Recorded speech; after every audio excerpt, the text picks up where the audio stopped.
Hello, everyone. Welcome back to another episode of Catching Up with Coach T. My name is Brendan Thomas. With me today is Georgetown head coach, Coach T. Coach, how are you doing today? Doing great, doing great. How you been doing? All right? Not bad, not bad. I had some time to unwind after the season, just enjoying some summer life here. Good, good. So, all right, let's get into some questions. It's been about 10 days since the season ended, so we've had some time to think about it, unwind. I know you've been very busy outside of baseball, but I just want to bring your mind back into baseball for a few minutes here. Um, so let's just talk about the past season a little bit. Not the way anyone really imagined it going, wanted to go, but it happens in college baseball, especially in a roller coaster year like this with COVID and everything. Um, what were some of the highlights that you and your coaching staff can take away from this year? Well, I think that we played. I want to give credit to our administration and our trainers and our medical staff, and the fact that we were able to get out there. We had zero incidents, COVID situations related. So tribute to our people, our trainers, and our people, our athletic director, Lee Reed, Dan Trump, President Joyous, for allowing us to have that opportunity. I think that was the biggest win that we had. I think anytime you have uncertainty like we had throughout the time that I've been hired, what we knew was we were going to have a chance to play a season. And the fact that we got out there and competed like we did was, I think that was a highlight in itself.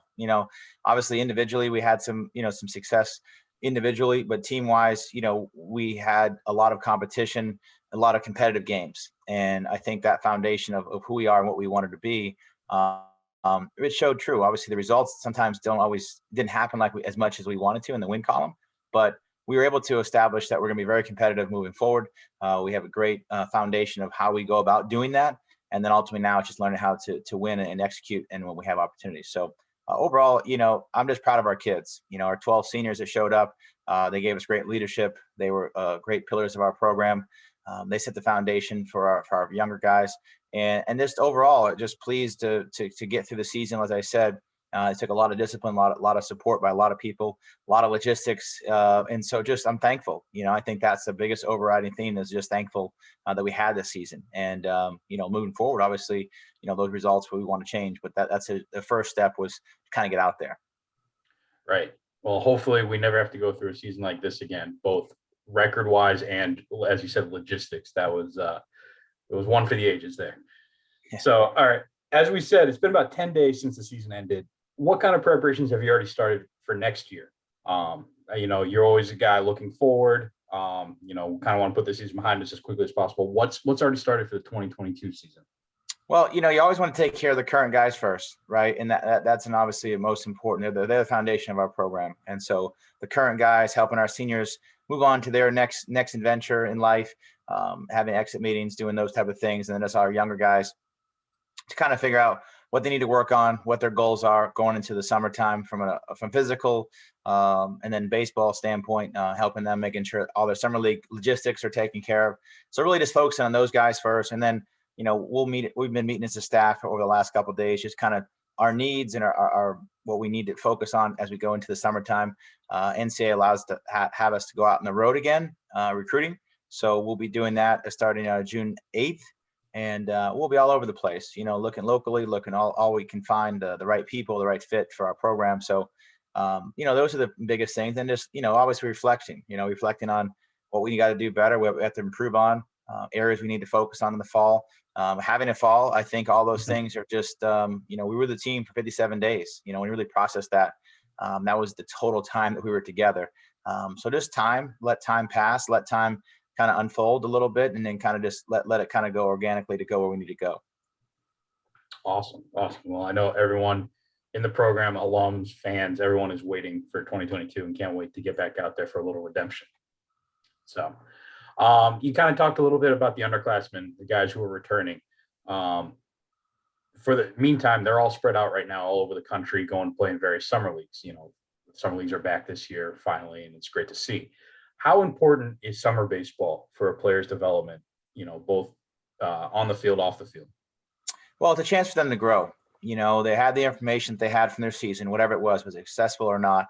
Either way, everyone has things they have to get better at. And I think what summer baseball does, it allows our players to be away from us as a staff, but kind of just be in an environment that's competitive, with other guys that are doing the same thing, trying to live their dream of hopefully someday playing professional baseball. And so it allows our guys to get that experience traveling on buses, small towns. You're kind of the big fish in a small pound, in most places. So you have that ability to see what you can do. You're using a wooden bat, so that it's a lot of fun from that standpoint. And so I think just their overall growth, the part of our program, all of our incoming players, we had them placed in college summer leagues as well. So it's a big part of our development with our program, as well as they'll have a lifting program. They got to get stronger. They have to get faster. So it's a lot that they have, but they don't have classes, so they can just kind of be professional baseball players in a sense in the summertime and just enjoy that aspect, not having anything else to worry about other than just getting better on their craft. Awesome. Well, I know all these guys tend to enjoy this environment of just baseball. All you got to worry about is baseball and maybe working on a tan here or there. So, all right, finally, moving on from the current guys, a few of our former guys. There we have 7 former Hoyas playing professional baseball, 6 in affiliated baseball, 1 in independent leagues.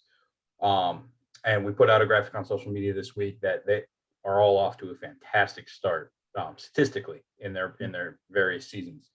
Have you been following along with these guys, and what does it mean for the program to have, a good number of these guys, 7 of them, to be succeeding at the next level? I think it's awesome. I think it says a lot about Coach Wilk and his staff and what they put together, the players that they had brought in and developed. And our goal is to continue that, right? The draft this year is in July 6th or 6th to the 9th this summer. And we hope to hear, maybe a guy or two call or have a chance to sign as a free agent. That's what every kid dreams about, playing professional baseball. And we want our players that come to Georgetown understand they can get a world-class degree and play at the highest level and kind of have the best of both worlds. And I think that component is great. I've reached out to all those guys. I haven't met them yet in person. I'm going to try to see them play throughout the summertime.